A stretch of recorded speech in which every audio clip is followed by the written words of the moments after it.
Previously on Alan Wake, Alice has been kidnapped. Alan, please help me. Alice? You'll do exactly what I say if you ever want to see your wife again. I can't tell anyone except my agent Barry. Damn it, Barry, they'll kill her. You're my best friend, and I'm worried that you're not right in the head. The ransom is a manuscript I supposedly wrote that's coming true before my eyes. It happened just the way it was on that page. So dark. I have found only a few scattered pages. I want the entire manuscript. The deadline is in 2 days. I found Mr. Wake's pages. Good girl. How the hell did she get her hands on the manuscript anyway? I don't know. She's resourceful. I told you you were too hard on her. Listen, I found out all sorts of interesting stuff while I was digging around. Yeah. Mr. Wake, it's Sheriff Breaker. We have an FBI agent here, Agent Nightingale. FBI? He's anxious to see you. You'd better come to the station. Okay, I'll be right over, Sheriff.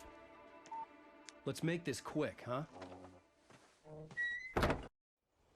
Help you folks? Name's Randolph. I'm the manager. We're looking for Rose. Works as a waitress down at the diner. Rose, sure. Nice girl. Who wants to know? I'm Alan Wake. The writer, huh? I heard on the radio you were visiting. Well, I'll show you her trailer. That Rose, she's a nice girl. Always pays her rent on time.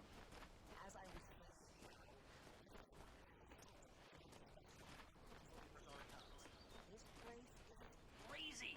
Disappearances, mysterious deaths, urban legends. Takes place around Cauldron Lake. Well, you ain't wrong, mister. The Emperor thought the lake was a doorway to the underworld. I'm the God-fearing type myself. I don't hold with that sort of thing. Yeah, okay. Anyway, there was an island there owned by a guy called Thomas Zane.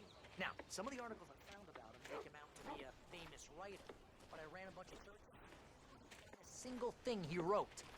Zane was heavily into diving, so much so that the place came to be called Diver's Isle. But the volcano under the lake erupted in 1970, and Zane went down with the island. Yeah, how about that? It was there in the morning, as if it had fallen from the sky. But it would take a tornado to lift something like that. We're damn lucky it didn't crush any of the trailers.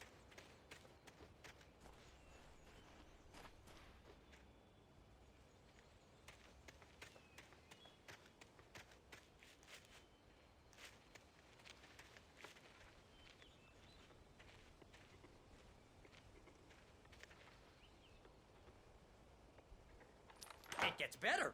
A local girl, Barbara Jagger, drowned in Cauldron Lake just a week earlier. They were lovers. Sure, Jagger's a local spook story. The Scratching Hag comes for you in the dark. Childish stuff like that.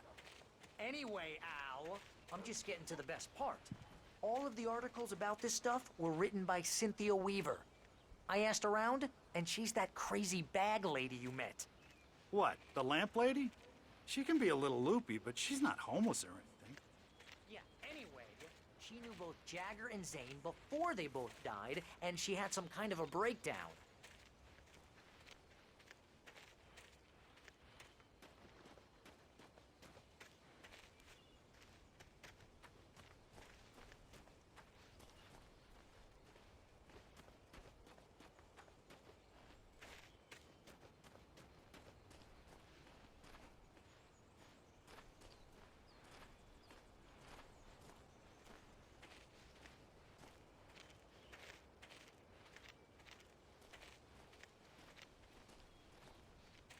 Well, mister, this here's Rose's trailer. You mind me asking what you want with her? We're just here to talk to her, pal.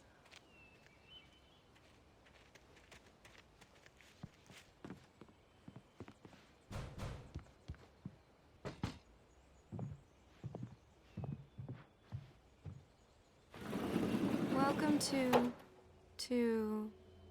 Oh dear, Mr. Wake. I'm so glad you're here. Rose, you have my manuscript? Oh. Oh yes. Yes. Please, come in. Hey, this is really good.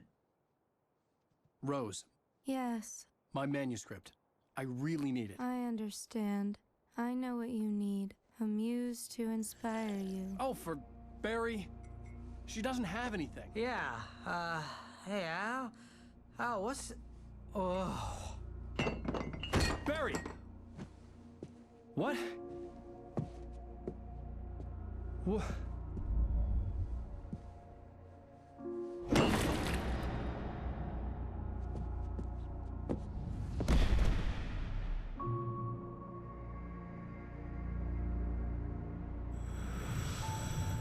It's coming for you, hiding in my barber's skin. I'm too weak to stop it. You must turn the lights on. I promised I'd come visit you and your lovely wife. You must finish what you started. I insist. You must turn the lights on. Turn the light on. Back to work, boy. Ah!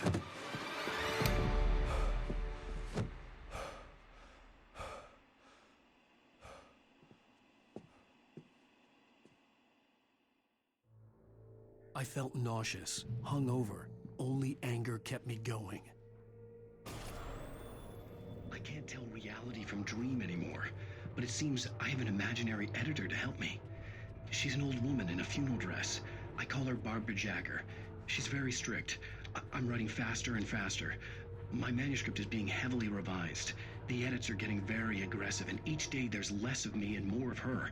I hate it, but I know she's right. She promises me I can save Alice this way.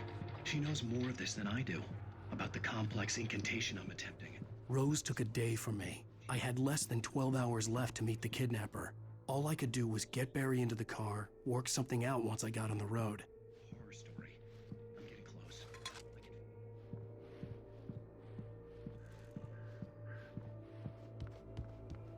My gun and flashlight were gone.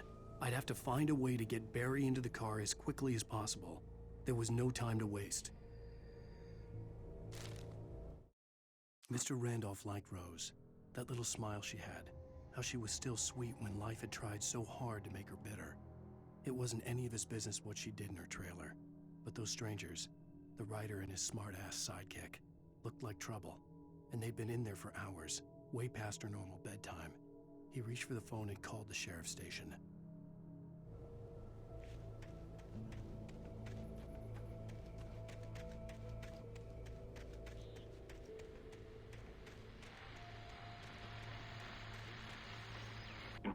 I just stepped outside to catch a breath of fresh air. Let me tell you, the weather's getting heavy.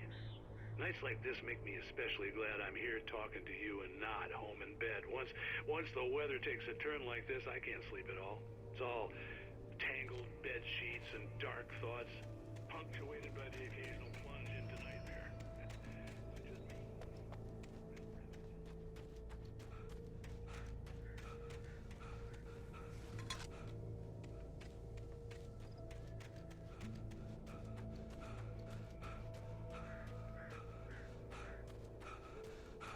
Oh, you're gonna get it now.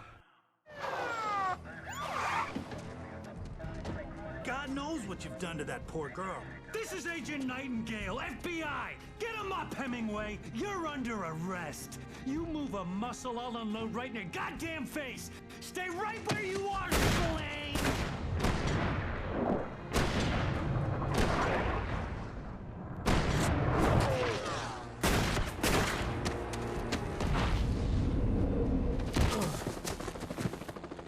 What are? I'm standing right here, you goddamn maniac!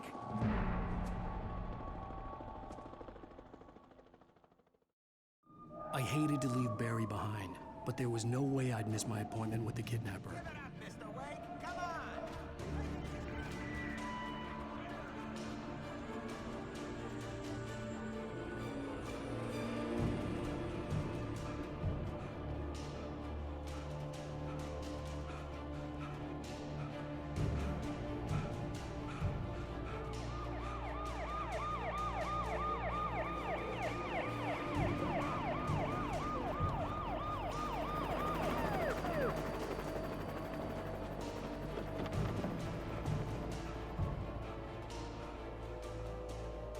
Stop running!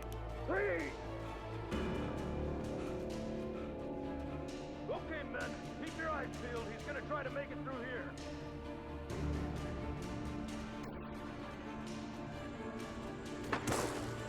Oh, damn. Over here! Right up here! Oh, damn it!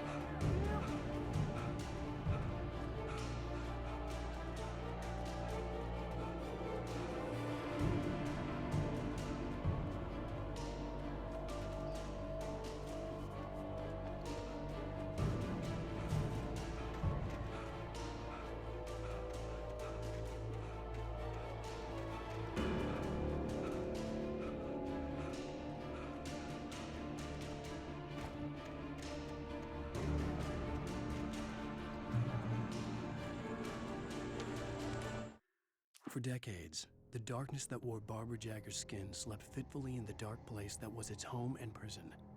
It was hungry and in pain. It dreamed of its nights of glory when the poet's writing had called it from the depths and given it a brief, terrible taste of power and freedom. The rock stars had stirred it from the deep sleep the poet had sunk it back to in the end. When it sensed the writer on the ferry, it opened its eyes.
This horror was everywhere I went, circling me.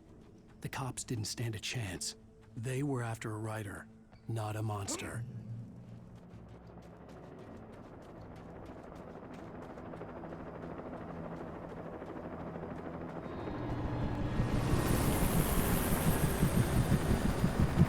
You on the ground. Hold it right there. There's nowhere to run.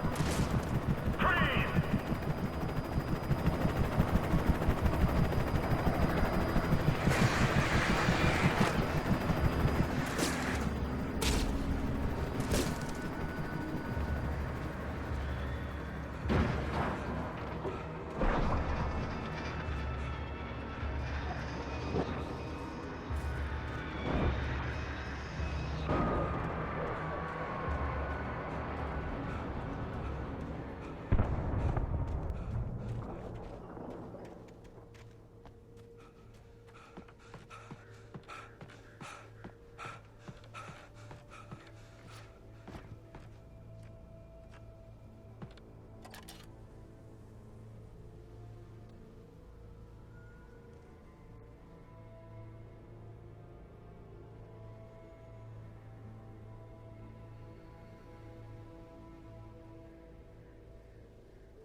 This is James. Mulligan, Thornton, come in. Over.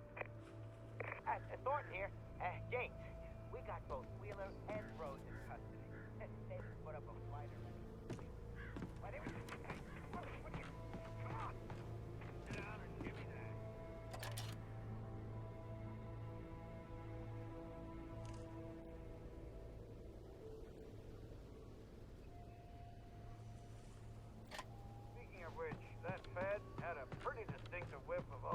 hot spots. You know what I mean? Over. Well, whatever.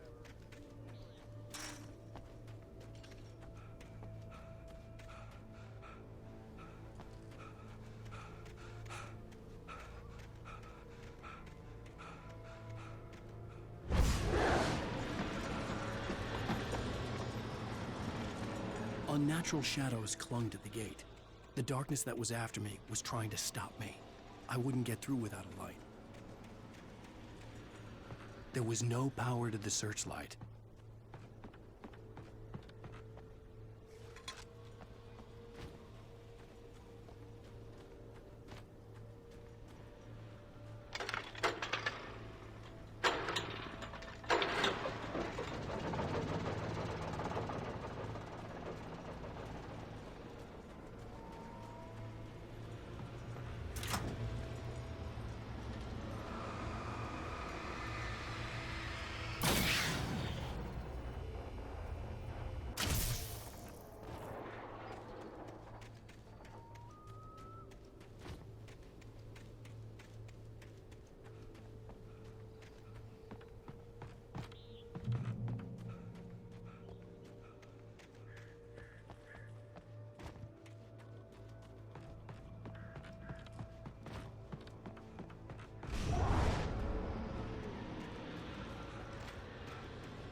It took me a moment to recognize the flashbang grenades. They were an ideal weapon for my situation. Team 1, come in. Over. Team 1, this is Sheriff Breaker. Report. Over.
another caller. You're on the air.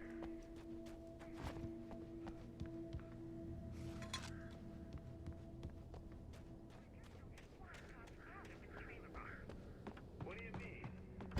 It's a trailer park. Of course you're going to have trouble in a place like that. I mean, what do you expect? The sheriff should be helping us normal citizens. Investing resources on those people.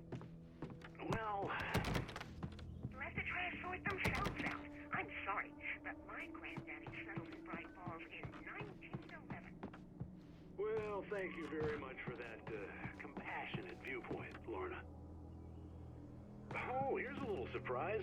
The famous writer Alan Wake just walked in. Folks, I'm going to see if I can talk him into an interview. Come on in, Mr. Wake. Oh, I'm so glad you could find the time to do this, Mr. Wake. Nowhere to run now, Dan Brown. You back away from me. Don't hurt it.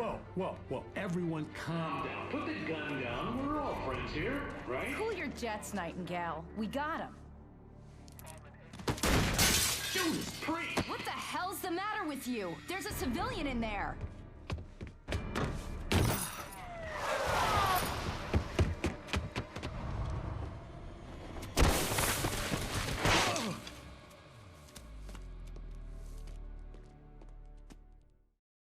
I'll get you yet, even if it kills me. You hear me? You hear me, H.P. Lovecraft? I had fallen off so many cliffs it was ridiculous. That's what you get for naming a book The Sudden Stop. It was probably good I hadn't had the chance to tell Maine where I was going. I'd have to lose the cops and find my own way to the mine.